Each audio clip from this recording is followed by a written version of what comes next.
بسم اللہ الرحمن الرحیم الحمد للہ وکفا وسلام علی عبادہ الذین اصطفیٰ اما بعد اعوذ باللہ من الشیطان الرجیم بسم اللہ الرحمن الرحیم وذکر فإن الذکرى تنفع المؤمنین سبحان ربک رب العزة عما یصفون وسلام علی المرسلین والحمد للہ رب العالمین اللہم صل علی سیدنا محمد وعلى آل سيدنا محمد وبارك وسلم اللهم صل على سيدنا محمد وعلى آل سيدنا محمد وبارك وسلم اللهم صل على سيدنا محمد وعلى آل سيدنا محمد وبارك وسلم۔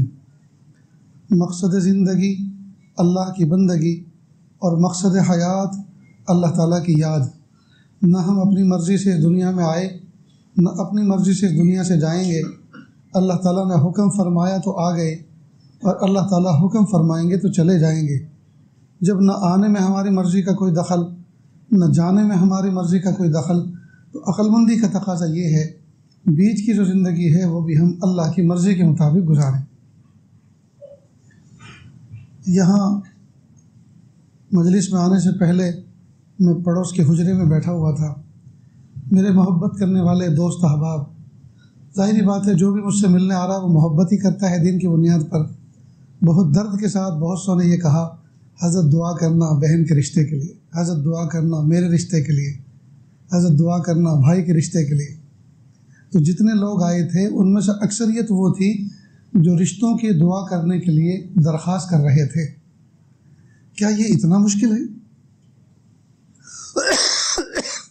کیا نکاح رشتہ اتنا مشکل ہے؟ شریعت نے اتنا مشکل بنایا ہے کہ اس کے لیے مستقل سفر کر کر کے بزرگوں کے پاس دعاؤں کی درخواست کرنی پڑ رہی ہے؟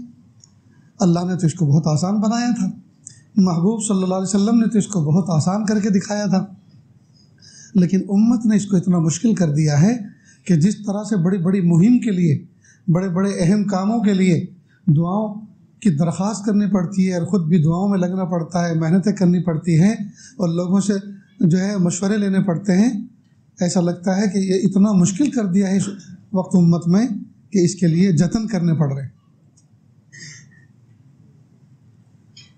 میں نے بارہا اپنے سبق یہ سنایا آپ کے سامنے کہ ایک مرتبہ اللہ کے محبوب صلی اللہ علیہ وسلم کے ایک صحابی مدینہ منورہ کی گلی میں کھڑے تھے، دوسرے صحابی گزر رہے تھے۔ گزرنے والے صحابی نے کھڑے ہونے والے صحابی سے پوچھا کیسے کھڑے ہو؟ کہا یہ سامنے جو گھر ہے اس گھر کے اندر مجھے اپنا رشتہ لگوانا ہے، یہاں مجھے اپنا رشتہ کرنا ہے، لیکن خود کیسے کہوں اپنے منہ سے کہ مجھے آپ کے گھر میں شادی کرنی ہے، یہ اچھا نہیں لگتا۔ تو کہا ہے آپ کی بات میں پہنچا دیتا ہوں، اس میں کیا رہے۔ چنانچہ وہ صحابی رسول گئے، کہا بھائی اللہ کے رسول صلی اللہ علیہ وسلم کے ایک صحابی گلی میں کھڑے ہوئے ہیں، وہ اس گھر کے اندر رشتہ کرنا چاہتے ہیں، آپ کو منظور ہے؟ اب سب لوگ بیٹھے ہوئے تھے۔ صحابہ کرام کے بارے میں تو کیا شان ہے، وَأَمْرُهُمْ شُورَىٰ بَيْنَهُمْ، وہ آپس میں ان کے معاملات مشوروں سے حل ہوتے ہیں۔ اب انہوں نے مشورے کیے، اب ایک نے کہا، کسی نے کہا، اشاروں میں کچھ بھی نہ کہا اور سب کہہ بھی دیا، معاملہ ہو گیا۔ اب اس میں کسی نے جو بڑے تھے بیٹھے فیصلہ کیا کہ بھائی دیکھو ہماری رائے متفق نہیں ہے۔ یہ بھی کہہ سکتے تھے کہ نہیں بھائی منع کر دو، تو منع کر دو، کوئی ریزن تو ہونا چاہیے نا، کوئی عیب ہے کیا ہے؟ تو سامنے والے کو برا لگتا ہے کوئی منع کیا ہے، بھائی کیوں منع کیا ہے؟ میرے اندر کوئی کانٹے ہیں، میں عیبدار ہوں، کیوں منع کیا ہو تو بتاؤ۔ تو یہ لفظ نہیں کہا کہ منع کیا ہے، یہ کہا ہماری رائے متفق نہیں۔ اور مومن بندہ اس بات کو سمجھتا ہے کہ جب مشورہ کیا اور رائے متفق نہیں ہے تو تمہاری کیا رائے متفق نہیں ہے، میرے اللہ نے تمہارے دل میں اتفاق نہیں ڈالا، میرا اللہ ہی نہیں چاہتا۔ وہ فوراً یہ سمجھتا ہے کہ ٹھیک ہے میں پیغام دیتا ہوں کہ ٹھہرو تو صحیح، بیٹھو، آپ کو کرنا ہے۔ تو یقیناً صحابی رسول تھے، اپنے معاملات اللہ کی طرف متوجہ ہو کر حل کرتے تھے، یقیناً دل میں متوجہ ہوئے ہوں گے، استخارہ کیا ہوگا، اللہم اغفر لی واغفر لی کہا ہوگا، فوراً ٹھیک ہے، بس اسی وقت نکاح ہو گیا۔ اب باہر وہ منتظر تھے کہا بھائی کیا ہوا؟ کہا بھائی میں نے پوری امانت داری کے ساتھ آپ کی رائے یعنی آپ کا جو پیغام تھا وہ پہنچایا، لیکن ان لوگوں کی رائے متفق نہ ہو سکی۔ کہ سبحان اللہ، میں اللہ کے فیصلے پہ راضی ہوں۔ اس کا مطلب یہ کہ اصل کرنے والی ذات تو اللہ کی ہے۔ جب اللہ تعالیٰ نے ہی میرے حق میں نہیں سوچا، میرے حق میں فیصلہ نہیں کیا، تو ان کی رائے متفق نہیں ہوئی، تو یہ تو فیصلہ اللہ کی طرف سے ہوا، ان کی طرف سے نہیں ہوا۔ میں راضی ہوں کہ پوری بات تو سنو، کہاں میرے ساتھ ہو گیا۔ آج کے دور کی بات ہوتی اور آپ میں سے ہی کوئی ہوتا، لڑ پڑتا اور کہتا سنو، ہاتھ پکڑ کے چلو میرے سامنے، میں دیکھتا ہوں ان کو کیسے اس کے ساتھ کر دیا، اور تو نے جو ہے کس طرح سے ترجمانی کی، اپنا کام بنوایا، میرا بگاڑا تو نے، میرا خیر خواہ بن کے۔ پہلے تو اس سے لڑتے، پھر ان سے کہتے کہ بھائی اس میں کون سے سرخاب کے پر تھے اور میرے اندر کون سے کانٹے ہیں کہ مجھ سے نہیں کیا، اس سے کر دیا، ہوتی کہ نہیں لڑائی؟ لیکن وہ صحابہ بنے ہوئے تھے، اندر سے بنے ہوئے تھے۔ تو دیکھیے اس میں دو باتیں ہوئی، ایک تو یہ کہ مشورہ کر کے کام کیا، اور دوسری بات یہ ہے کہ اللہ کے فیصلے پہ راضی رہے، اور تیسری بات یہ کہ نکاح اتنا آسان ہے۔ میں تو کہا کرتا ہوں، میرے استاد محترم حضرت مولانا سید ذوالفقار صاحب رحمۃ اللہ علیہ فرمایا کرتے تھے کہ نکاح تو کتنا آسان ہے۔ قاضی کہتا ہے بھائی تلوار خاں کی لڑکی، بندوق خاں کا لڑکا، کہو تم نے قبول کی؟ کہ جی میں نے قبول، ہو گیا، جاؤ کھیلتے ہو جاؤ، ہے نہیں کتنا آسان ہے؟ لیکن میرے پیارے نوجوان بچوں، کیوں ہم نے اپنے خاص طور سے اس ریاست تلنگانہ میں کیوں ہم نے اس کو مشکل کر دیا ہے؟ کیوں ہم نے مشکل کر دیا؟ میں نے کئی مرتبہ اپنا یہ سبق سنایا ہے لوگوں کو کہ دیکھو شریعت کے جو احکام ہیں، ان احکام کے لیے کچھ کنڈیشن اور شرائط ہیں۔ مثلا ظہر کی نماز، آج کی ظہر کی نماز اس وقت ہم پہ کسی پہ فرض نہیں، چاہے ہم مسافر ہوں کچھ بھی ہوں۔ ہم نے سوچا بھائی آج جلدی سے آج پڑھ لیتے پہلے بیفور ٹائم، اس لیے کہ گاڑی میں بیٹھ جائیں گے، پھر گاڑی روکیں گے، نان اسٹاپ اپنے گھر جائیں گے، نہیں پڑھ سکتے۔ کیوں؟ ٹائم ہی نہیں ہوا، ٹائم ہی نہیں ہوا۔ اس کی دوسری شرط یہ ہے عاقل ہو، نماز اس پہ فرض ہوگی جو عقل مند ہے۔ کل تک ہم عقل مند تھے، یہ 10 بجے تک عقل مند تھے، 10 بجے کے بعد پاگل پن کا دورہ پڑ گیا، ہم نماز کے مکلف نہیں۔ تو عاقل آدمی ہو تو اس پر نماز فرض ہے، معلوم ہوا پاگل پہ نماز فرض نہیں، بالغ پہ فرض ہے، نابالغ پہ فرض نہیں۔ نماز کا وقت ہونا ضروری ہے، وقت نہ ہو تو نکاح فرض نہیں، وہ نماز فرض نہیں۔ یہ نماز کے لیے شرطیں ہیں، ایسے ہی حج کے لیے، ایسے ہی زکوٰۃ کے لیے، اور ایسی ہی کچھ شرطیں ہیں نکاح کے لیے۔ نکاح کے لیے کیا شرط ہے؟ عاقل ہو، پاگل کا نکاح نہیں، پڑھا بھی مت دینا اور پڑھ بھی مت لینا، جی پاگل پہ نکاح فرض نہیں۔ دوسرا، بالغ پہ نکاح فرض ہے، نابالغ پہ فرض نہیں، ٹھیک۔ تیسرا، بیوی کو لانے کے لیے اس کو پوری سیکورٹی دینے کی صلاحیت ہو، یا تو کرائے کا مکان ہو اس میں اس کو رکھا جائے، یا اپنا ذاتی مکان ہو، اور 2 وقت کا کھانا اس کو کھلانے کی صلاحیت ہو۔ اگر بھیک مانگتا ہے اور نہ کرائے کا مکان ہے نہ ذاتی مکان ہے، اس پر نکاح فرض نہیں، کیونکہ شرط نہیں پائی گئی۔ اس لیے کہ پرائی کی بیوی کو، بیٹی کو سیکورٹی میں سے نکال کر، حفاظت کے حصار میں سے، قلعے میں سے نکال کر فٹ پاتھ پہ لا کے رکھے گا اپنے اس کی بیٹی کو، فٹ پاتھ پہ ہنی مون منائے گا، فٹ پاتھ پر جو ہے انجوائے کرے گا۔ یہ تو بجائے آپ کو گناہ سے پاک کرنے کے نکاح لوگوں میں زنا کے جذبات بھڑکائے، اس لیے کہ فٹ پاتھ پر جب یہ کام ہوں گے تو کیا ہوگا؟ فتنہ و فساد ہوگا کہ نہیں ہوگا؟ اب سوال یہ پیدا ہوتا ہے، عاقل بھی ہے، بالغ بھی ہے، سیکسول جذبات بھی ہیں، جوش بھی ہے، تو اب اس کا کیا ہوگا؟ اگرچہ مکان نہیں ہے، اگرچہ بھیک مانگتا ہے، لیکن یہ سب تو ہے نا 2 پہلو مضبوط۔ تو اسلام نے قربان جائیں کہیں بھی اپنے ماننے والوں کو چوراہے پہ کھڑا نہیں کیا، بے بس کر کے کھڑا نہیں کیا۔ کہا ایسے نوجوان کو چاہیے وہ روزے رکھے تاکہ اس کا جوش، تاکہ اندر کے سیکسول جذبات قابو میں آ جائیں۔ اللہ اکبر کبیرہ، کیا اسلام کا حسن ہے۔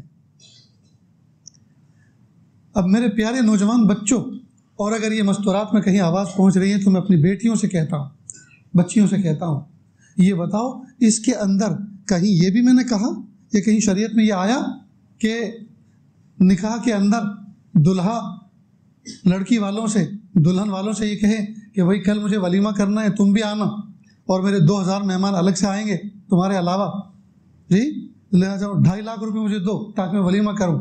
ارے ولیمہ سنت ہے، محبوب صلی اللہ علیہ وسلم کی سنت ہے.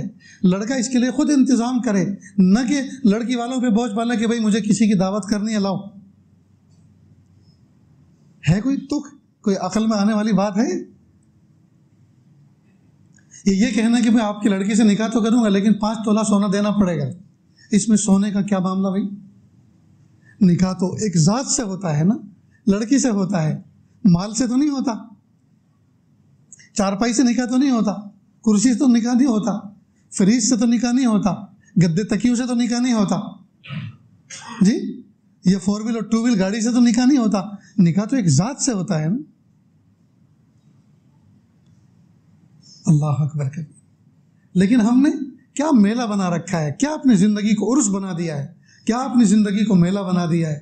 اور ہم کس چکر میں پڑ گئے ہیں؟ یہ جو بار بار نکاحوں کی درخواست اور رشتوں کی درخواست کر رہے ہیں، یہ وہ مظلوم بچے ہیں جن کے اوپر یا تو معاشرے اور سماج کا اتنا بڑا برڈن اور بوجھ ہے کہ وہ اس کو ادا نہیں کر پائیں، یا خود انہوں نے کچھ ایسی اندر خواہشات پال رکھی ہیں کہ مجھے ایسا رشتہ ملنا چاہیے کہ جو 5 تولہ سونا مجھے دے سکے.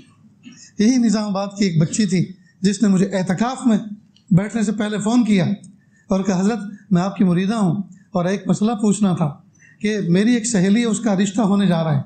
لڑکے والوں نے 5 تولہ سونے کا مطالبہ کیا ہے، 3 تولے سونے کا انتظام ہو چکا ہے، 2 تولے باقی ہیں. میں صاحب حیثیت ہوں، کیا میں سونے کی شکل میں اپنی زکوٰۃ نکال سکتی ہوں اور اس بچی کو دے سکتی ہوں تاکہ وہ ہونے والے دلہے کو وہ نصاب پورا کر کے دے سکے؟ ہائے ہائے، بس مت پوچھو میرا دل کتنا ٹوٹا. نوجوانوں، یہ جو منہ پھٹ تم بولتے ہو اور اتنا سونا چاہیے، تمہیں سونا ملتا ہے زکوٰۃ کا سونا ملتا ہے. تو سونے سے اتنا پیار ہے اور سونا اتنا اچھا لگتا ہے جی، تو پھر کیوں لڑکیوں والوں پر ظلم کر رہے ہو؟ اور کیوں ان سے؟ تو پھر رسید چھپاؤ نا، شاندار رسید. میں کاتب بھی ہوں، کیلیگرافر بھی ہوں، میں بنا کے دیتا ہوں. تم رسید چھاپو اور سب کو دکھاؤ، جس کو بھی مالدار دیکھو یار ذرا سونا دو نا بھیک میں، سونا مجھے بہت اچھا لگتا ہے. کہو پھر ہمت کر کے. کیوں نہیں کہتے؟ یاد رکھنا، اگر مجھے پتہ چل گیا نا اپنے متعلقین مریدین میں کہ ایسا کرتے ہیں، تمہارے گھر کا پانی اور چائے پینا چھوڑ دو. کیا تماشے لگا رکھے؟ کسی باپ کے ہاں بیٹی پیدا ہوئی ہے تو تم اس کو بیٹی پیدا کرنے کی سزا دے رہے ہو کہ تمہارے یہاں بیٹی ہوئی، لو اب سزا اس کی، ہم تمہیں مزہ چکھائیں گے. یاد رکھنا بیٹیوں کی لائن لگے گی تمہارے یہاں اور پھر دیکھنا کیا مزہ آتا ہے. ہائے ہائے، میرے آقا صلی اللہ علیہ وسلم نے کتنا آسان اس کو کر کے دکھایا. نکاح کو ہم نے اتنا مشکل کر دیا.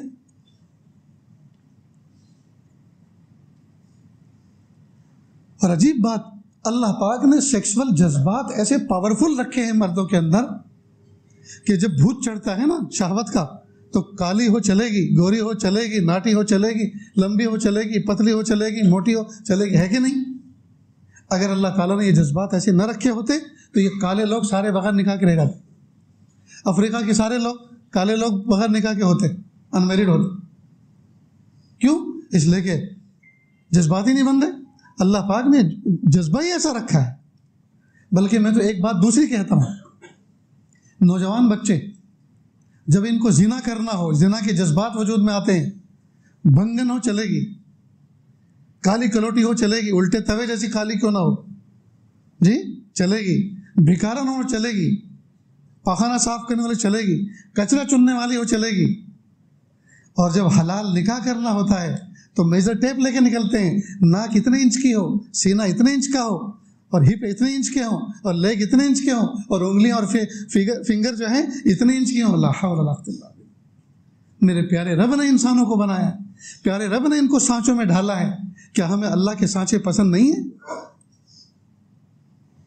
اور اگر تو کسی کو انچوں سے ناپ رہا ہے اور فٹ سے ناپ رہا ہے تو تجھے بھی تو کوئی ناپ رہا ہوگا، تجھے بھی تو کوئی دیکھ رہا ہوگا. تو بھی تو اپنا منظر آئینے میں دیکھ کیسا لگتا ہے. تو بھی تو اپنا جغرافیہ دیکھ.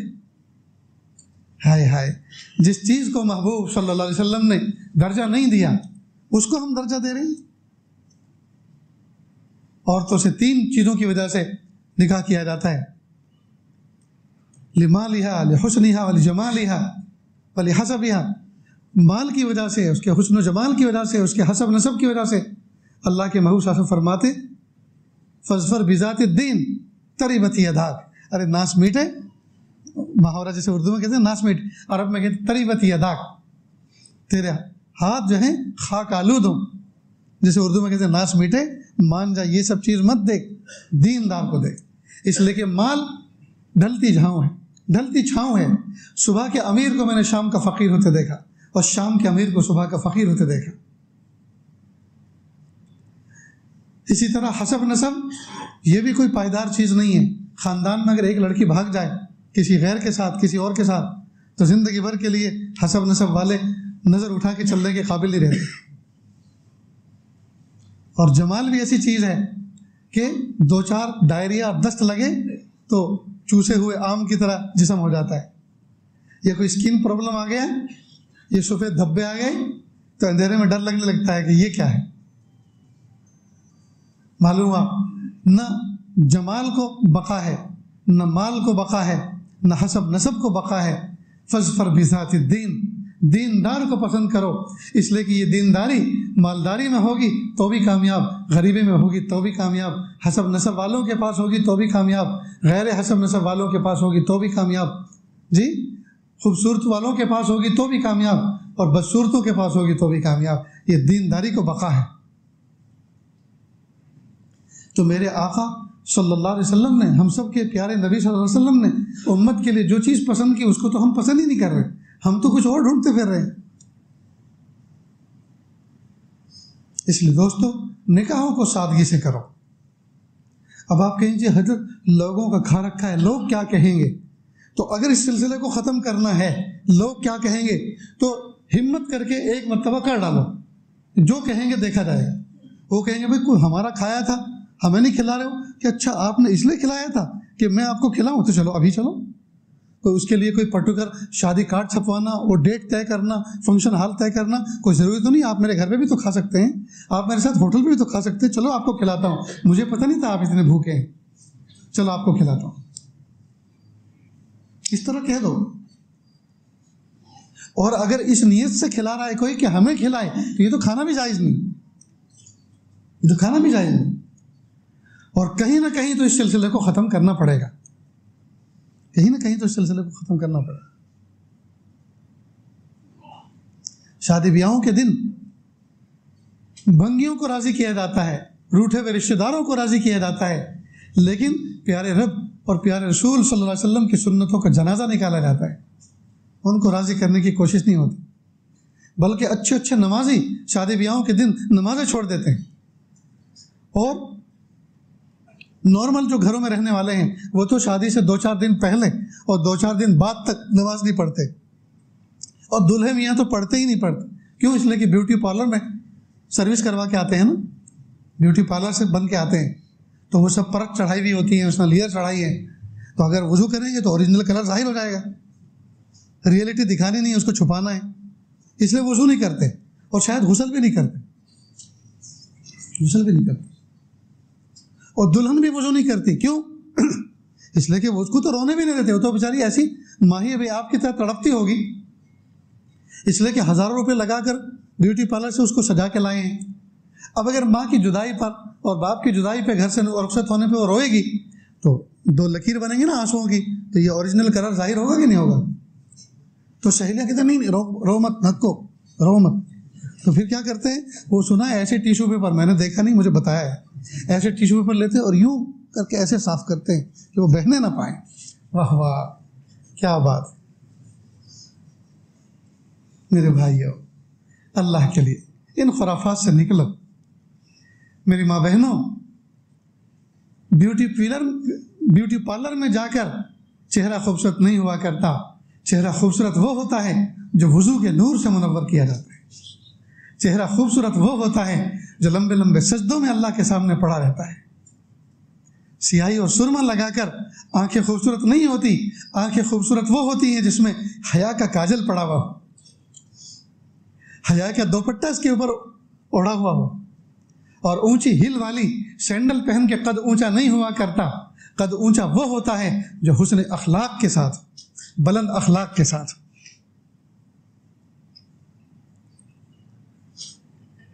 اس لیے میرے پیارے پیارے نوجوان بچے جو اس محفل میں بیٹھے ہوئے ہیں، وہ اگر مضبوط ارادہ کر لیں نا، بھائی 200 300 400 500 افراد تو ہوں گے، اگر اس میں سے مثال کے طور پر 150 بھی نوجوان ہو جو ان میرڈ ہیں، تو 150 اگر ارادہ کر لیں کہ جو مولانا کہہ رہے ہیں ہم اسی پہ عمل کریں گے، تو 150 جب نکاح وجود میں آئیں گے تو 150 کو دیکھنے والے 1000 1200 ہوں گے. تو دیکھا دیکھی جب یہ کر سکتے ہم بھی کریں گے تو ایک ماحول کریٹ ہوگا کہ نہیں ہوگا. اس لیے کہ جتنی بھی چیزیں دنیا میں چلتی ہیں وہ دیکھا دیکھی چلتے ہیں. ایک اگر بھینسا کے بازار میں چائنیز فوڈ کی دکان کھولتا ہے تو دوسرا دوسرے کونے پہ کھولتا ہے، تیسرا تیسرے کونے پہ کھولتا ہے، تو دیکھا دیکھی کھولی نا. ایک چائے کی دکان ایک جگہ کھولتا ہے تو دوسرا دوسری جگہ کھولتا ہے، تو دیکھا دیکھی ہوئی نا. یہ دنیا ساری کی ساری دیکھا دیکھی چلتی ہے، یہ ساری کی ساری دنیا دیکھا دیکھی چلتی. اس لیے میں کہا کرتا ہوں یہ جو جہیز ہے یہ جہیز شروع کہاں سے ہوا اس کی تاریخ بتاتا ہوں. ایک باپ نے اپنی خوبصورت بچی کا نکاح ایک خوبصورت نیک سیرت لڑکے کے ساتھ کیا. لڑکے کی مالی حالت ذرا کمزور تھی، تو خسر نے سوچا کہ میری بچی جب بیاہ کر نکاح کے بعد اس کے گھر جائے گی، اب یہ دیہاڑی کمانے والا صبح کو جا کے شام کو لے کر آنے والا ہے، تو 2-4 دن گھر پہ رہے گا، 2-4 دوست احباب بھی اس کے گھر پہ آئیں گے، مبارکباد پیش کریں گے.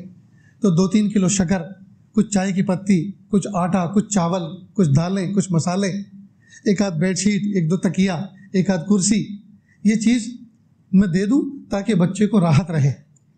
تو ایک خوشحال خسر نے ضرورت مند داماد کو ضرورت کی چیزیں ضرورت کے درجے میں دی. تو یہ اچھا کیا نا، برا تو نہیں کیا. ضرورت کی چیزیں ضرورت کے درجے میں دی. لیکن جب دیکھنے والوں نے دیکھا بھائی یہ کیا دے رہے ہو، کہ وہ بچہ ہے نا ذرا اس کے گھر میں یہ سب چیزیں نہیں ہیں، تو سوچا تھوڑا سا اس کی ہیلپ ہو جائے. اور بہت اچھا، میں اپنے داماد کو یہ آئٹم بھی دوں گا. تو اس نے آئٹم بڑھا دیا. پھر جب تیسری مرتبہ جب نکاح ہوا کسی کا، انہوں نے کہا یار فلاں نے اپنے داماد کو یہ دیا اور فلاں نے یہ دیا، میں تو یہ بھی دوں گا یہ بھی دوں گا اور یہ بھی دوں گا. آئٹم اور بڑھے، آئٹم نہیں بڑھے، آئٹما ہو گئے آپ کی زبان میں.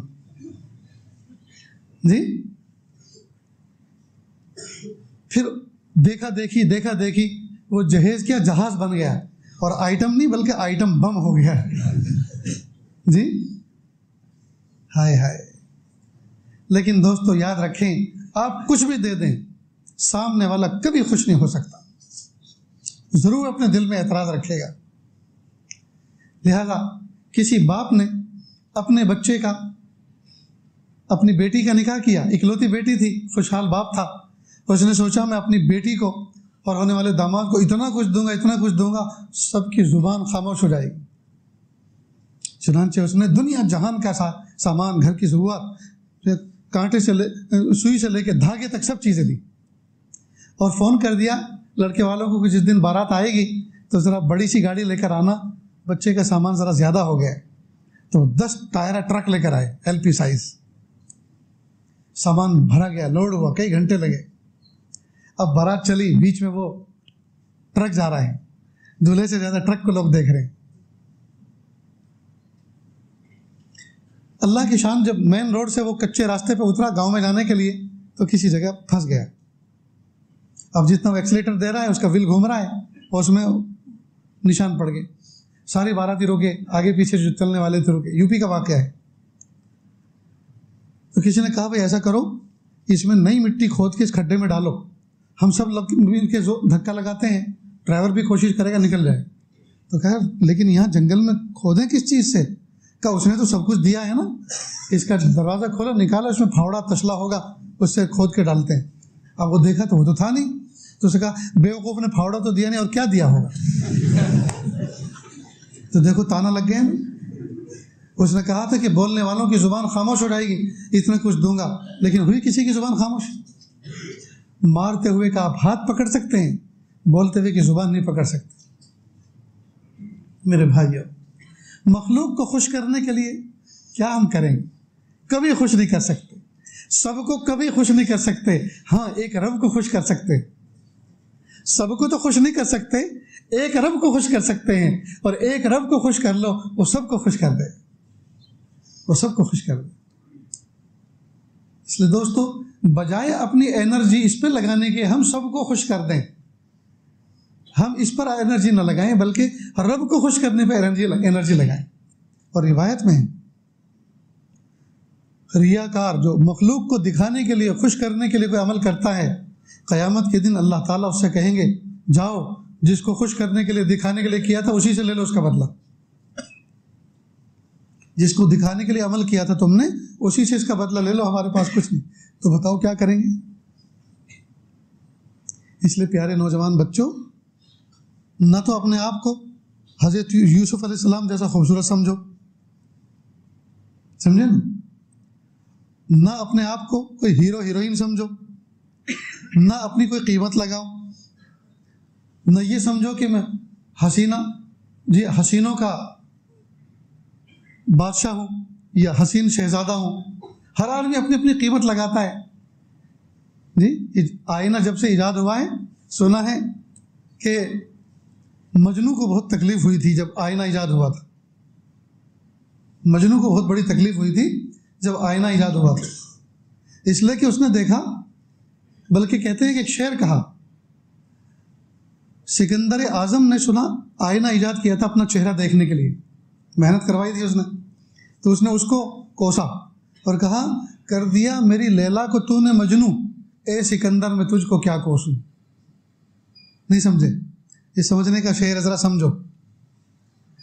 مجنو کہہ رہا ہے میں اپنی لیلا کا مجنو تھا، وہ میری لیلا تھی، لیکن جب سے آئینہ ایجاد ہوا ہے لیلا نے اپنا چہرہ دیکھا ہے، وہ خود مجنو بن گئی اپنی چہرے کی، اور وہ چہرہ اس کا لیلا بن گیا۔ تو نے تو میری لیلا کو ہی مجنون کر دیا، میں تو تھا ہی اس کا مجنو، وہ خود اب مجنو بن گئی ہیں، اور لیلا اس کا چہرہ اس کی تصویر بن گئی ہے، تو نے تو میری لیلا کو مجھ سے ہٹا دیا، پہلے تو ہم دونوں کی چلتی تھی، اب تو اس کی آپس کی خود ہی چلتی ہے، تو کر دیا میری لیلا کو تو نے مجنو، اے سکندر میں تجھ کو کیا کوسوں۔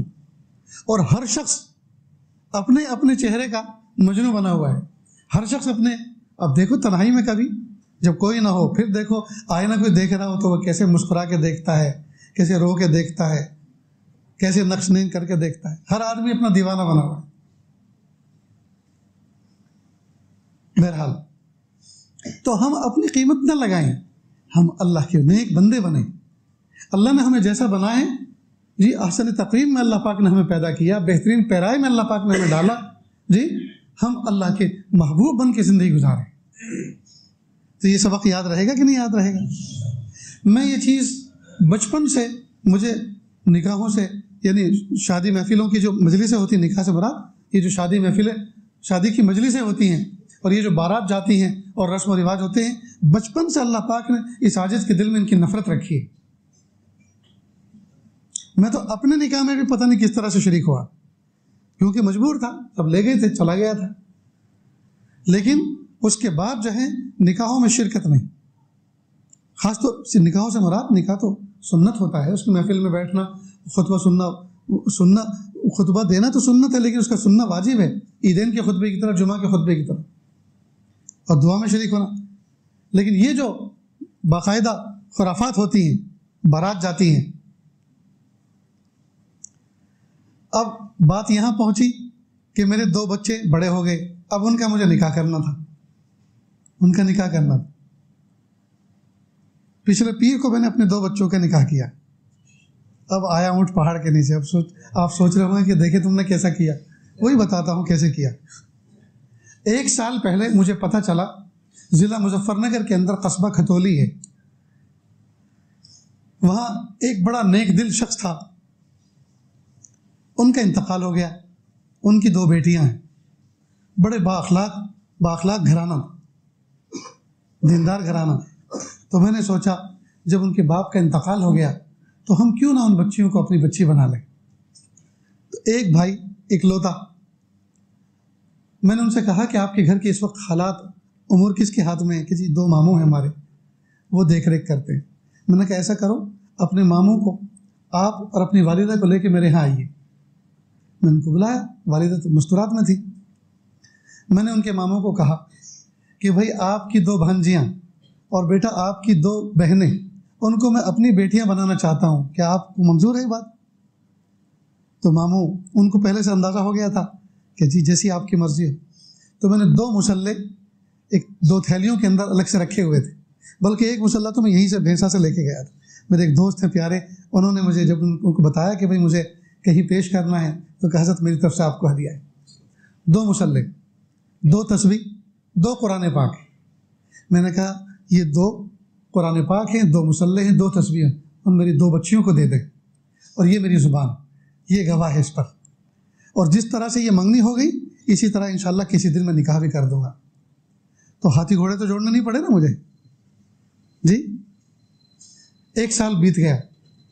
پھر میں نے ان کو خبر کی کہ انشاءاللہ 1 ہفتے کے اندر میں نکاح کرتا ہوں، تاریخ میں پھر بتاتا ہوں.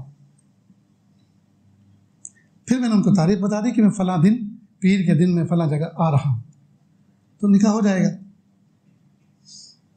یہ نکاح کی تاریخ بھی طے ہو گئی. چونکہ ہمیں کوئی لینا دینا تو تھا نہیں، نہ کوئی جہیز نہ کوئی رسم، اور وقت بھی ایسا رکھا عصر کے بعد کا. یہ کھانے کا ہی وقت نہیں ہے تاکہ ان پہ کھانے کا بھی بوجھ نہ ہو، اس لیے کہ عصر کے وقت کھانے کا وقت تو ہے نہیں.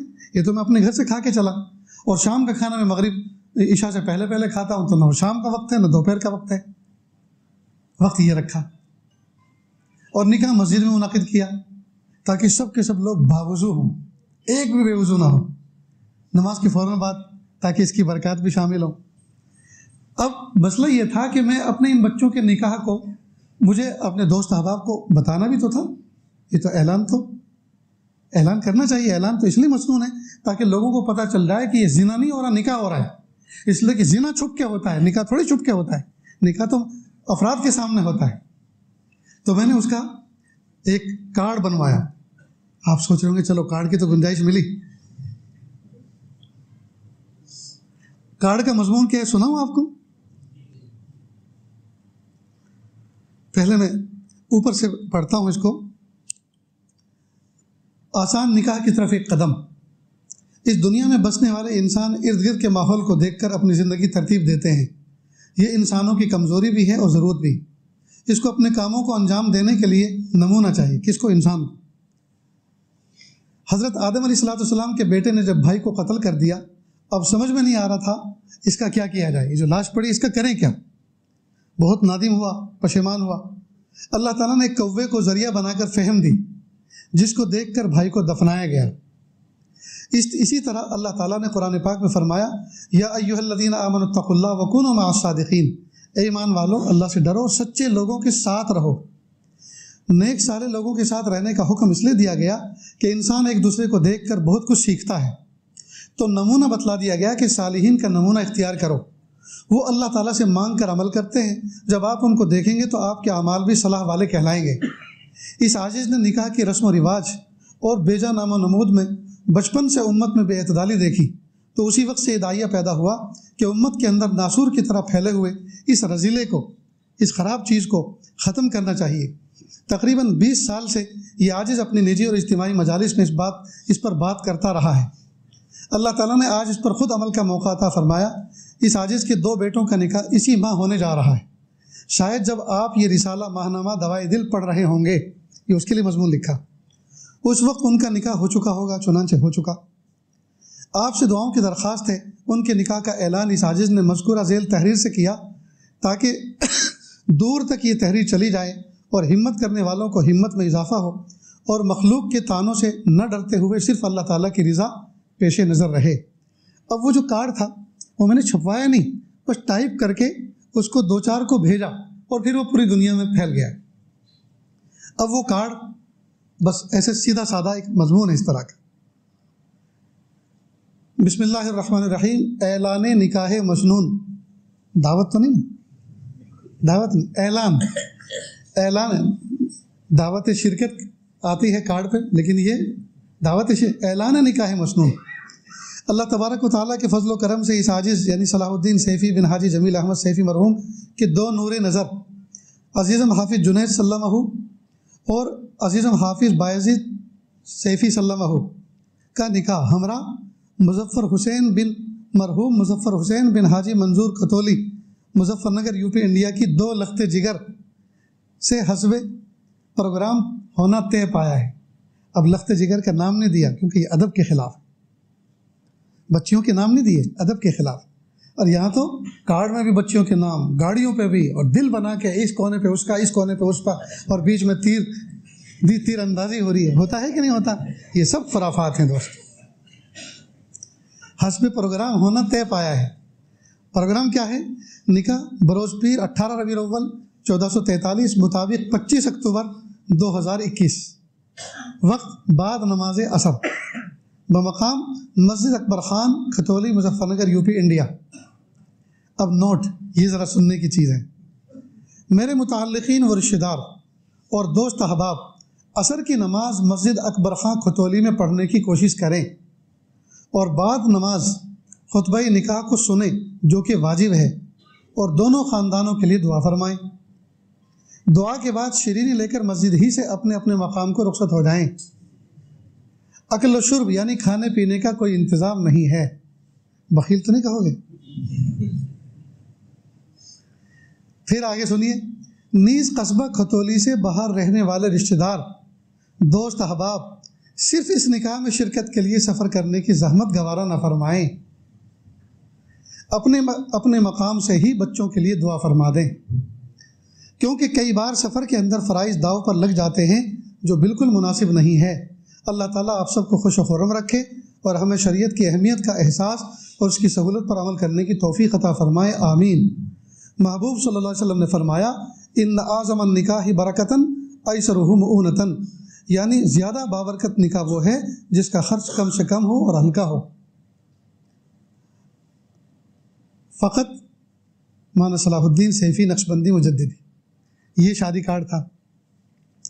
اب نکاح تو ہو چکا، یہ تو اعلان تھا اس کا، اب نکاح ہو چکا. یہ تو پھر میں نے اس کو مضمون بنا کے اپنے رسالے میں دیا. 18 ربیع الاول مطابق 25 اکتوبر کو یہ عاجز اپنے بیٹوں کے نکاح کے سلسلے میں کھتولی ضلع مظفر نگر یو پی عصر سے قبل پہنچا. اس وقت کا انتخاب اس لیے کیا گیا کہ اس میں کسی کھانے کا انتظام نہ کیا جائے. تقریباً 20 منٹ لڑکی والوں کے گھر بیٹھے، ایک پیالی چائے پی اور مسجد چلے گئے. بعد اثر مختصر بیان کیا اور اس عاجز نے خود ہی نکاح پڑھایا اور دعا پر مجلس کا اختتام کر دیا. شرکائے مجلس میں چھوارے تقسیم ہوئے. اس طرح آدھے گھنٹے میں یہ عمل بھی اختتام پذیر ہوا. مغرب سے 10 منٹ قبل دلہن کو گاڑی میں بٹھا کر اس عاجز کے قریبی گاؤں دورالا، جو کہ ہمارا آبائی گاؤں ہے، جہاں اس عاجز کے بھائی پہلے سے منتظر تھے. نکاح میں میرے بھائی کو بھی نہیں بلایا تھا، کیونکہ 15 کلومیٹر دور تھے. میں کہا 15 کلومیٹر کا سفر کرنا نکاح میں شرکت کے لیے. حضور نے تو، صحابہ کرام نے تو مدینہ شہر میں رہنے والے، اور وہ شہر بھی کتنا بڑا تھا، پوری مسجد نبوی اس وقت کی جو ہے پورا شہر تھا. ایک کونے سے دوسرے کونے میں صحابہ کرام نے ایک دوسرے کو بلانا، خود پیارے نبی کو بلانے کی زحمت گوارا نہیں کی. تو میں 15 کلومیٹر سے کیوں تکلیف دوں؟ اپنے مقام پہ رہنا، میں خود آپ کے پاس آؤں گا. جہاں اس عاجز کے بھائی منتظر تھے پہنچے، مغرب کی نماز ادا کی اور فوراً سب بھائیوں کے ساتھ شام کا کھانا تناول کیا. بعد عشاء کی نماز کے لیے مسجد چلے گئے. نماز سے فارغ ہو کر چند منٹ بھائیوں میں کچھ نصیحت کی محفل رہی اور چند منٹ مستورات میں پھر چائے پی کر جانی بزرگ، جہاں ہماری دوسری خانقاہ ہے، کے لیے روانہ ہو گئے. 9:30 بجے اپنے گھر پہنچ گئے. 10:30 بجے سب آرام کرنے کے لیے اپنے اپنے کمروں میں چلے گئے. تہجد کے وقت سب بیدار ہوئے. مرد حضرات فجر کے لیے مسجد چلے گئے. چند لوگوں سے پہلے سے میں نے مشورہ کیا تھا کہ فجر کی نماز کے بعد اس علاقے میں ناشتے میں کیا چیز استعمال ہوتی ہے. معلوم ہوا تہاری بھی شوق سے استعمال کرتے ہیں، بریانی کی طرح ایک ڈش ہوتی ہے. چنانچہ پہلے سے نظم کر کے رکھا گیا تھا. فجر کی نماز کے بعد اس عاجز نے کھڑے ہو کر اعلان کیا، میرے 2 بیٹوں کا نکاح ہوا ہے اور ابھی ولیمہ بشکل ناشتہ ہے. امام صاحب، مؤذن صاحب، سارے مصلی اور طلبہ عزیز تناول فرما کے جائیں. تقریباً 100 کے قریب افراد تھے. اس طرح الحمدللہ آدھے گھنٹے میں سب فارغ ہو گئے. 2 باتوں پر غور کیا تو بڑی خوشی ہوئی. ایک تو عصر کے بعد نکاح کی مجلس ہوئی، تمام افراد باوضو تھے. دوسرا فجر بعد ولیمہ ہوا، سارے مصلی باوضو تھے. تو نہ کوئی بے وضو ولیمے میں شریک ہوا اور نہ کوئی بے وضو نکاح میں شریک ہوا. تو کتنی برکتیں ہوں گی. نیز اس فریضے کی ادائیگی کے دن اس عاجز کے معمولات میں اور گھر کے افراد کے معمولات میں کوئی کمی کوتاہی نہیں ہوئی. سب کام عام دنوں کی طرح اپنے وقت پر ہوئے. یہ سب اس عمل کو سادگی کے ساتھ انجام دینے کا نتیجہ تھا. ورنہ شادیوں کے اندر جو خرافات ہو رہے ہیں اور منکرات وجود میں آ رہے ہیں وہ سب کے سامنے ظاہر ہیں. کئی دن تھکن نہیں جاتی، نمازیں فوت ہوتی ہیں. لہٰذا ہم ہمت نہ ہاریں، لگے رہیں انشاءاللہ اخلاص کے ساتھ کیے جانے والے کام پر ایک نہ ایک دن اللہ تعالیٰ نتیجہ ظاہر فرما دیں گے۔ ایک بار حکیم الامت حضرت مولانا اشرف علی تھانوی رحمۃ اللہ علیہ استنجا خانے میں ضرورت سے فارغ ہونے کے لیے بیٹھے ہوئے تھے۔ باہر دو شخص باتیں کر رہے تھے۔ ایک نے دوسرے کو کہا، یار میرا ایک دوست ہے، میں نے اس کو بہت سمجھایا کہ بیڑی پینا چھوڑ دے، لیکن آج تک مان کر نہیں دیا، اب میں نے کہنا ہی چھوڑ دیا ہے۔ اس پر اس کے دوسرے ساتھی نے جواب دیا، افسوس کہ اس نے برا کام نہ چھوڑا، لیکن تو نے اچھا کام چھوڑ دیا۔ اس نے برا کام تو نہ چھوڑا، بیڑی پینا برا کام تھا، اس نے برا کام تو نہ چھوڑا، لیکن تو نے اچھا کام چھوڑ دیا۔ اللہ تعالیٰ ہم سب کو سادگی کے ساتھ اور سنت کے مطابق ہر عمل کرنے کی توفیق عطا فرمائے، آمین یا رب العالمین۔ یہ مضمون نکاح کا بھی تھا اور اس سے آگے پیچھے کا کچھ پس منظر بھی تھا جو آپ کے سامنے پیش کیا۔ میرے بھائیوں، نوجوان بچے اگر ہمت کریں اور اس کو ناک کا مسئلہ نہ بنائیں، اس لیے کہ ہماری ناک شریعت ہے، وہ نہیں کٹنی چاہیے۔ ہماری ناک یہ ناک نہیں ہے، ہماری ناک وہ حیثیت نہیں ہے جو معاشرے میں بنی ہوئی ہے، وہ تو منٹوں میں گرتی ہے، منٹوں میں کٹتی ہے، اس کا کیا؟ اصل تو ہماری عزت شریعت ہے، اصل تو ہماری ناک دین ہے، یہ کٹنا نہیں چاہیے، یہ گرنا نہیں چاہیے۔ لوگوں نے اپنی ٹوپیوں کی عزت سنبھال رکھی ہے، لوگوں نے اپنی پگڑیوں کی عزت سنبھال رکھی ہے، پگڑی اچھلنے نہ پائے، ٹوپی گرنے نہ پائے۔ دوستو، یہ سب استعارے ہیں اپنی عزتوں کو بچانے کے۔ ہماری عزت اصل ہماری شریعت اور ہمارا دین ہے۔ میرا رب ہم سے ناراض نہ ہو، میرا رب مجھ سے ناراض نہ ہو جائے، اس کی کوشش اور اس کا اہتمام کرنا چاہیے۔ تو کریں گے نا دوستو انشاءاللہ؟ اس کی سنتوں کی برکات آپ دیکھیں گے انشاءاللہ، زندگیوں میں آئے گی، ہماری نسلوں میں آئے گی۔ اور جہاں ہم لوگوں کو تکلیف دیتے ہیں، جس لڑکی کو اپنے گھر لے کر آتے ہیں اس کو قرضوں میں ڈال دیتے ہیں۔ ابھی اسی نکاح کے لیے جب میں میرٹھ پہنچا تو میرٹھ سے پہلے غازی آباد ایک شہر ہے، تو میں اپنے کسی دوست کے یہاں بیٹھا تھا۔ ان کو میں نے بتایا کہ میں اپنے بچوں کے نکاح کے لیے اس علاقے میں آیا ہوں، خانقاہ میں تو آتا ہی ہوں، ہر مہینے کے آخری 2-3 دن یہاں گزرتے ہیں میرے، ہر مہینے کے پہلے 2-4 دن، لیکن اب کی بار مجھے نکاح بھی کرنا ہے بچوں کا۔ تو کہنے لگے، حضرت ہمیں وہ آپ کا شادی کارڈ گھومتے گھومتے ملا واٹس ایپ پر اور بہت خوشی ہوئی اور بہت ضروری ہے، اور آپ جیسے افراد جب اس کا نمونہ پیش کریں گے تو لوگ ایک دوسرے کو دیکھ کر ہی عمل سیکھتے ہیں، تو انشاءاللہ ایک بنیاد پڑے گی۔ کہا کہ ہماری پچھلی گلی میں ایک شخص کے ہاں بچوں کا نکاح ہوا، سامان دینے کے لیے اس کو ایسے سجایا جیسے کوئی عرس کے موقع پہ کسی مزار کو سجایا جاتا ہے۔ 2 مہینے ہوئے نکاح کو، اتنا بڑا خرچ کر لیا کہ 35 لاکھ کا مکان بیچنے کے تیار ہے، 21 لاکھ میں لینے کے لیے کوئی تیار نہیں۔ اسی طرح سے جتنے بھی نکاح ہو رہے ہیں، ہر آدمی قرض میں ڈوب رہا ہے۔ بہت سے بچی پیدا ہوتے کے ساتھ ہی فکس ڈپازٹ میں پیسے ڈال دیتے ہیں، سود پہ سود، سود پہ سود اس پر لیتے ہیں، اور اس سے ولیمے کی مسنون یہ عمل کیا جاتا ہے۔ ہائے ہائے، کتنا برا عمل، کتنا برا عمل یہ ہو جاتا ہے جی۔ ایک اللہ کے محبوب صلی اللہ علیہ وسلم کی سنت اور حرام کھانے سے اس کو پورا کیا جا رہا ہے۔ یہ ایسے ہی ہوا جیسے آدمی روزہ رکھے اور حرام مال سے اس کا افطار کرے، روزہ رکھ کے حرام مال سے افطار کرے، یہ کیسا شنی عمل ہے، کتنا برا عمل ہے۔ تو نام ہو سنت کا اور اس میں یہ سب خرافات ہو رہی ہو، بتائیے اللہ کو کل کیا منہ دکھائیں گے دوست؟ اس لیے ہمت کریں، انشاءاللہ ثم انشاءاللہ۔ اگر ہم سب کے سب نوجوان بچے ہمت کر لیں کہ اپنے نکاح میں مجھے انشاءاللہ ویسے کچھ نہیں کرنا، تو 100-150 بچے اگر اس کا ارادہ کر لیں تو ان کو دیکھنے والے 1000 افراد ہوں گے، وہ بھی ارادہ کریں گے، انشاءاللہ خیر وجود میں آتی چلی جائے گی۔ جیسے جہیز دیکھا دیکھی بڑا ہے، تو یہ نیک عمل بھی دیکھا دیکھی انشاءاللہ عروج پائے گا۔ ورنگل کے ایک محمود بھائی کر کے جو پہلے پولیس شعبے میں تھے، ان کا مجھے فون آیا، میں عمرے پر تھا، تو انہوں نے نمبر کہیں سے لیا جو عمرے پہ میرا چل رہا تھا، کہا حضرت میں نے سنا ہے کہ آپ عمرے سے واپس لوٹنے کے بعد ہمارے علاقے میں تشریف لا رہے ہیں۔ میں نے کہا جی ہاں، آپ نے سنا صحیح ہے، میں آ رہا ہوں۔ کہا اگر حضرت آپ آ رہے ہیں تو میری بچی کا نکاح میں اس دن طے کرنا چاہ رہا ہوں جس دن آپ آ رہے ہیں۔ کہ محمود صاحب، نکاح آپ اگر کرو تو پھر میری مرضی کے مطابق کرنا، یعنی لین دین والا نکاح نہ ہو، سادگی والا نکاح ہو، تاکہ اس نکاح میں میری شرکت کرنا ایک سند بن جائے کہ ایسے نکاح میں شرکت کی جو سادگی کے ساتھ کیا گیا تھا۔ ورنہ اگر خرافات والا ہوگا تو پلیز مجھے پوچھیے مت۔ کہ حضرت انشاءاللہ ایسا ہی ہوگا، ارادہ کر لیا انہوں نے۔ ذہن بنایا لڑکے والوں کا سب کا، بھائی ایسا کرنا ہے، میرے شیخ کو مجھے بلانا ہے، تو آپ پلیز کوئی ایسا کام نہ کریں۔ راضی ہو گئے۔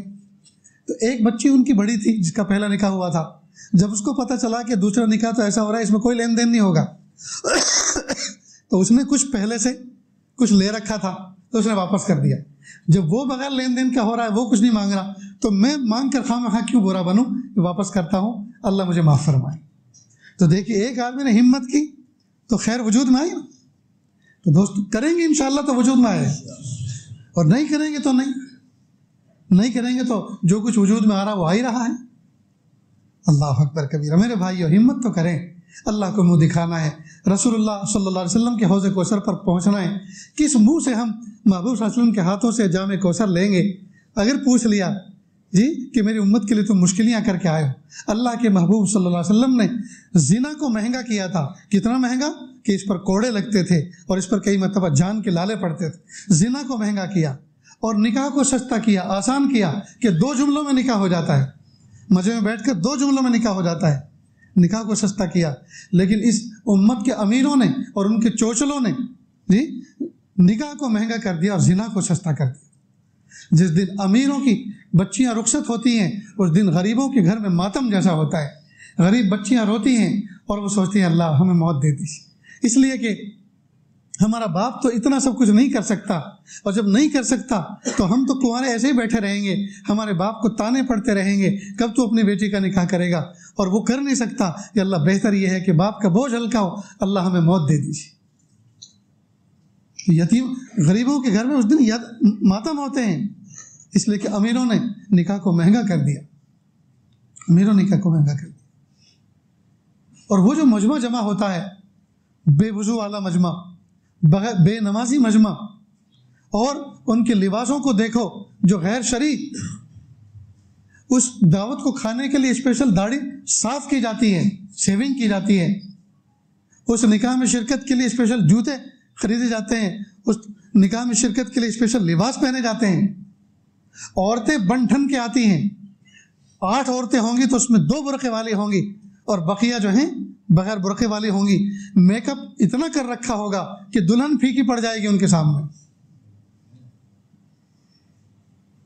دلہن پھیکی پڑ جاتی، بڈھی میک اپ کر کے آتی ہیں۔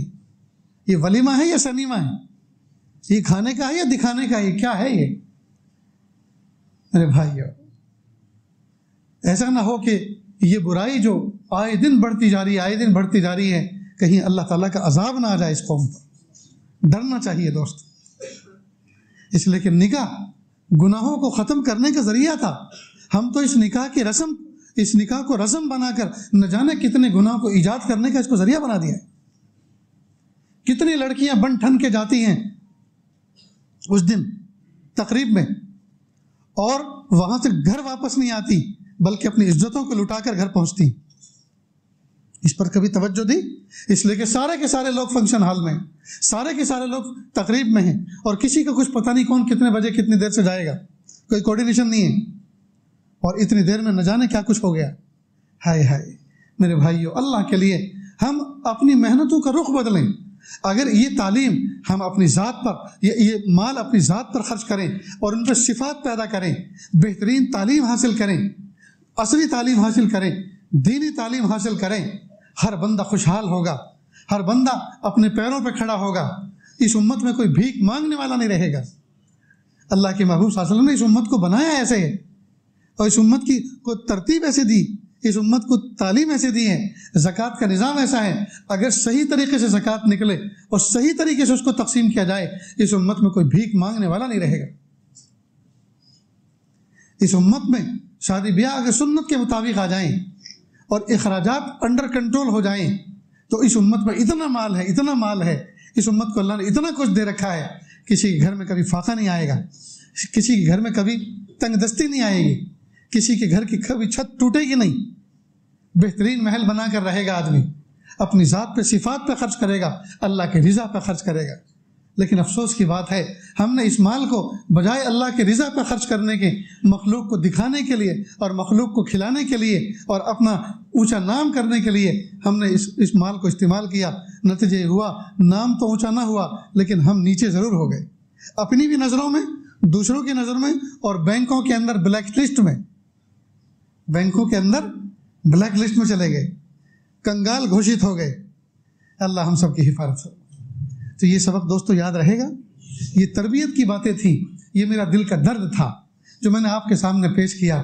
میرے بھائیو، کاش میں اپنا دل آپ کو دکھا سکتا کہ ان خرافات کی وجہ سے اور امت میں اس رسم و رواج کی وجہ سے جو اس وقت بے چینی ہے، اور اس بے چینی کی وجہ سے مجھ جیسے نہ جانے کتنے لوگوں کو تکلیف ہے، اور محبوب صلی اللہ علیہ وسلم قبر اطہر کے اندر کتنے پریشان ہیں، اور کتنی محبوب صلی اللہ علیہ وسلم کی روح کو تکلیف پہنچ رہی ہے کہ میری امت میں کس راستے پہ چھوڑ کے آیا تھا، وہ کس راستے پہ چل پڑے، کس راستے پہ چل پڑے۔ اس لیے دوستو سچی توبہ کر لیں، جو ہوا سو ہوا، آج سے ارادہ کر لیں کہ نہیں، اب ایسا نہیں ہوگا، اب ایسا نہیں ہوگا۔ دیکھو میں نے اپنے بچوں کا نکاح کر لیا جی، مجھے کوئی برا کہنے والا نہیں، لوگوں نے اور سمجھدار لوگوں نے، علماء نے، صلحاء نے، بزرگوں نے مجھے مبارکباد پیش کی، تو مجھے تو انہیں کی دعا چاہیے۔ اور جو کوئی برا سمجھے گا اس کی مجھے کچھ لگتی نہیں، جس کے اندر فہم نہیں ہے وہ برا کہہ رہا ہے، اور جب فہم نہیں ہے تو پاگل آدمی کے برا کہنے کا میں کیوں برا مانوں، میں کیوں برا مانوں؟ جو سمجھدار ہیں اگر وہ برا کہیں گے تو میں سمجھوں گا کہ آپ نے جو برا کہا اس میں کیا برا میں نے کیا، آپ اس کو بتا دیں، کلیئر کر دیں، میں سچی توبہ کر لوں گا، جس طرح سے میں نے اظہار کیا اسی طرح سے اس بات کو بھی میں واپس لوٹا لوں گا، اور برسر عام سب کے سامنے معافی مانگوں گا میں نے یہ برا کیا۔ لیکن الحمدللہ مجھے کسی بزرگ نے، کسی عالم نے، کسی نیک دل انسان نے برا نہیں کیا کہا، بلکہ مبارکباد پیش کی اور کہا کہ آپ نے اسلاف کا ایک نمونہ پیش کیا ہے۔ اب اگر کوئی برا کہے گا، اور یقیناً ہوں گے کوئی برا کہنے والے، کہنے کہ مولانا پیسے بچا لیے، مولانا نے کھانا نہیں کھلایا، تو میں ان سے کہوں گا بھائی مجھ سے کہو نا، آپ اگر اتنے بھوکے ہیں تو میں ابھی کھلا دوں، اور اگر میری محبت میں کہہ رہے ہیں کہ آپ کا کھانا کھانا ہے تو کیا ضروری تھا کہ وہی 25 اکتوبر کو عصر کے بعد میں لڑکی والوں کے ہاں آپ کو لے کے جاتا اور چڑھائی کرتا اور کہتا کہ یہ میرے دوست ہیں ان کو کھلاؤ۔ بمبئی میں حاجی شکیل صاحب دعوت برکاتہم، اللہ ان کو بہت اچھا رکھے، نیک دل تاجر ہیں اور صاحب نسبت بزرگ ہیں، کئی بزرگوں کی خلافت میرے مربی، ان کے آخری بچی کا نکاح ہوا۔ نکاح سے پہلے بات ہوئی کہ بھئی جس لڑکے سے بات طے ہوئی تو اس نے کہا کہ امی ابا گھر آنا چاہتے ہیں اور والدہ بچی کو دیکھنا چاہتی ہیں، کہ کوئی بات نہیں کبھی بھی آ جاؤ لیکن دن طے کر کے مت آنا۔ تو میں نے پوچھا حاجی صاحب ایسا کیوں کہا؟ کہ اگر دن طے کر کے آئیں گے، گھر میں پتہ چلے گا تو بچی کچھ نہ کچھ تو تیاری کرے گی نا، تو وہ جو دیکھیں گے وہ اوریجنل کو نہیں دیکھیں گے، وہ کچھ نہ کچھ میک اپ کی ہوئی، کچھ نہ کچھ بنی سنوری ہوئی کو دیکھیں گے۔ میں چاہتا ہوں ریئلٹی سامنے آئے، حقیقت سامنے آئے۔ یہ کہنا آسان ہے، دل گردے کی بات ہے۔ پھر فرمانے لگے کسی بھی دن آ جاؤ، کسی بھی وقت آ جاؤ، ہماری بچی کو بننے سنورنے کی ضرورت نہیں ہے، الحمدللہ سب باوضو پاک صاف رہتے ہیں۔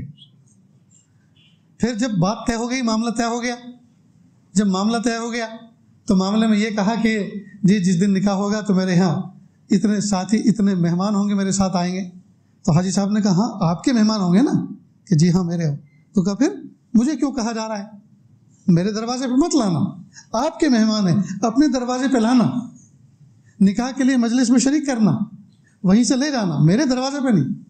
آپ کے جب دوست ہیں، آپ کے مہمان ہیں تو آپ پہ فرض ہے نا کھلانا، میرے اوپر تو نہیں۔ آپ اگر میرے گھر پر آئیں گے تو آپ میرے ہیں، میں آپ کو جانتا ہوں، آپ کو پہچانتا ہوں، آپ میرے مہمان ہیں، میں آپ کی خدمت کرنے کا مکلف ہوں۔ لیکن آپ کے 100 ہوں، 150 ہوں، 200 ہوں، 1000 ہوں، جو ہیں وہ آپ کے ہیں، وہ آپ کا مسئلہ ہے، میرا نہیں ہے۔ اتنا صاف کہنے والا ملے گا کوئی؟ وہی ہوگا جو اندر سے بنا ہوا سنورا ہوا ہوگا اور جو صرف اللہ سے ڈرتا ہوگا۔ چنانچہ نہیں بلائی بارات اپنے دروازے پہ، تو میں اپنے دوستوں کو لے کے جاؤں، آؤ میرے بچوں کا نکاح ہے، آؤ میرے ساتھ چلو جی، اور 1000 2000 میرے تو نہ جانے کتنے چاہنے والے دنیا میں، سب کو میں بلا لوں جی، ان کو کس گناہ کی سزا دوں؟ ان کے گھر پہ لے جا کے سب کو کوئی کھلاؤ ان کو؟ یہ ہے بھلا کوئی تک ہے؟ کوئی رشتہ کوئی بنتا ہے اس طرح کا کہ میں اپنے دوستوں کو وہاں لے جا کے چڑھائی کراؤں ان کے گھر پر؟ ہرگز نہیں دوست۔ یہ بارات لڑکی والوں کے دروازوں پہ لینا، اتارنا جی، اور یہ باراتی بھی کیسے بیوقوف ہوتے ہیں جو شیروانی پہن کے جی، جیکٹ پہن کے، شاندار سلیم شاہی جوتی پہن کے اور ٹوپی پہن کے چلے جاتے ہیں. اللہ کے بندے تو اتنا بے غیرت ہے, کسی اجنبی آدمی کے یہاں آ کے بیٹھ گیا کھانے کے لیے. ہوٹل نہیں ملے راستے میں کھانے کے لیے, تیرے گھر پہ کھانا نہیں تھا, دوسرے کے دروازے پہ کہا کہ کچھ کھلاؤ, میں آیا ہوں بھکاری, کھلاؤ آپ کے در پر, بھر دے جھولی. جی یہ سب اس کے ہڈن مطلب ہوتے ہیں.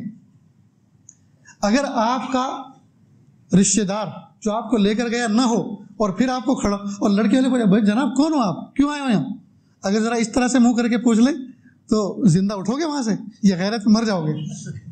بھائی میں تو مر جاؤں, میں تو اتنا مجھے تو یہ غیرت جو ہے جینے نہیں دے گی. لڑکی والوں کے گھر لڑکے والے جو بارات لے کر جاتے ہیں یہ چور ہوتے ہیں سب, اور ڈاکہ دے کر آتے ہیں. چور اس کو کہتے ہیں جو چھپ کے جاتا ہے, چھپ کے گیا, اپنا نام بھی نہیں بتایا. چور کا بھی نام بتاتا ہے گھر میں آ کے, میں چور ہوں, فلاں ابن فلاں ہوں, جی فلاں سید فلاں شیخ ہوں, ایسا کہتا ہے. چور چپ چاپ آتا ہے, تو یہ باراتی چپ چاپ ہی تو بیٹھے ہیں, یہ بول تو نہیں رہے نا, اپنا تعارف تو نہیں کرا رہے. اور ڈاکہ دے کر آئے. ڈاکے میں ہمت کے ساتھ, جرت کے ساتھ, ڈاکہ چوری سے اعلیٰ درجہ ہے, چوری کا اعلیٰ درجہ ڈاکہ ہے, اس میں لوٹتا ہے آدمی. تو یہ شادی خانوں میں لوٹتے ہیں, آستینیں چڑھا کے بیٹھتے ہیں. ارے میاں بوٹی لے کر آؤ نا, یہ کیا ہے, صرف چاول ہیں, کہتے ہیں کہ نہیں؟ ارے میاں اپنے گھر پہ کھا لیتے, اس کے گھر آج اس کو بے عزت کرنا تمہیں اچھا لگ رہا ہے؟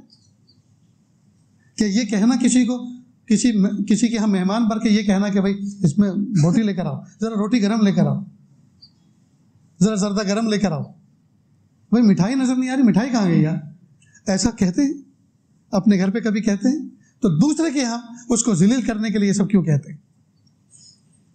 میں تو کئی مرتبہ ایسی اجتماعی محفل میں جا بیٹھتا ہوں جہاں 150 لوگ جمع ہو, اور تقسیم کرنے والا کوئی میرا مرید ہو, ملنے والا ہو, اور وہ میری رعایت کرے کہ حضرت بیٹھے ہیں.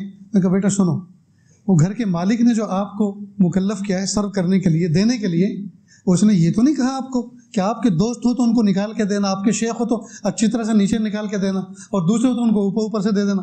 یاد رکھو تمہیں منصف بنا کر آپ کو کھڑا کیا تاکہ سب میں برابر تقسیم کرو. اگر آپ مجھے زیادہ دے کے جاؤ گے تم بھی گنہگار ہوں گے اور میں بھی گنہگار بنوں گا. ہرگز نہیں ایسا کرنا چاہیے. بس جو آ رہا ہے ہمارے حصے میں, اور جو نہیں آ رہا وہ ہمارا ہے ہی نہیں, کسی اور کا ہے. اللہ کرے یہ باتیں, یہ جو میں نے سبق آپ کو سنا ہے, یہ سبق سمجھ میں آیا ہو. اللہ تعالی ہمیں عمل کی توفیق عطا فرمائے. وآخر دعوانا ان الحمد للہ رب العالمین.